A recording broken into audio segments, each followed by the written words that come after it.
People always ask, like, is the restaurant business tough, right? And I don't know what to tell them because that's all I know. Literally from a very young age, I've been in restaurants. Abbas Dhanani's family is deeply involved with the Houston culinary scene.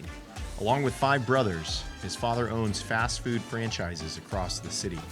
It's where he learned the business.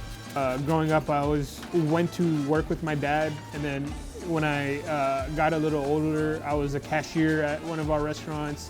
When I got a little bit older than that, I started training at Wendy's, and I was a manager there, and kind of worked my way up, and that's where I really started to understand the business.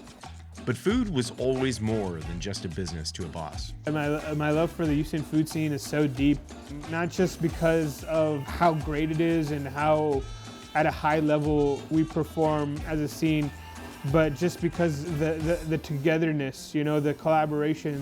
In addition to working at his family's restaurants, he started an Instagram account, Houston Eats, with a Z, and began to share the Houston food community with the world. That's where my passion for food really started. And it kind of went hand in hand. You know, I had this passion and I wanted to show people. So just exploring the culinary scene in Houston, I got the inspiration from all these chefs and different concepts to really go out and do my own thing. Abbas was observing his friends opening new restaurants and trying new things, and he began to notice a new food sensation. So I saw that Smashburgers were really starting to take off, and there weren't any in Houston. So I saw these folks that were, you know, experimenting with different concepts, and I was like, why can I not do that? Abbas had the urge to strike out on his own, striving to serve the best Smashburgers in town, but he was afraid his family would see it as a betrayal. The way I presented to my family is, look, I'm still gonna do the thing at the family business, but I wanna do this on the side. But when I approached my family, I was completely wrong about how they'd react. They were so supportive that it gave me the courage to just completely step away from what I was doing and just go all in.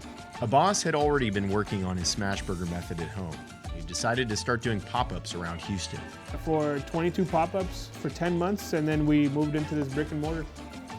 Abbas's focus was always on serving the very best Smashburger he could. But as the idea for his brick and mortar developed, he thought of another dish he loved. When I decided I wanted to do chopped cheese, it was a snowball effect from there, because I was like, all right, well, chopped cheese, you get them at bodegas in New York. Bodegas are in New York. We got to make it feel like you're in New York. You got to feel like you're in a bodega. Abbas has the place decked out with bodega-type decor, but if you look closer, everything is all about Houston. It's a fun concept, but the proof is in Abbas's food. He told us the secret to a perfect Smashburger. The best part of a burger is like the Maillard reaction. You know, when it hits the grill, that crispiness. It's just that reaction really changes the chemical properties of the beef and changes the flavor. And I think what makes Smashburger special is the entire burger is just that.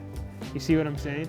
Burger Bodega's success hasn't changed Abbas's dedication to the Houston food scene or his affection for the area's Pakistani community where he has deep roots. So during Ramadan, we try to do fun things like a cheeseburger samosa, which is our classic cheeseburger and the classic Pakistani samosa, and putting them together.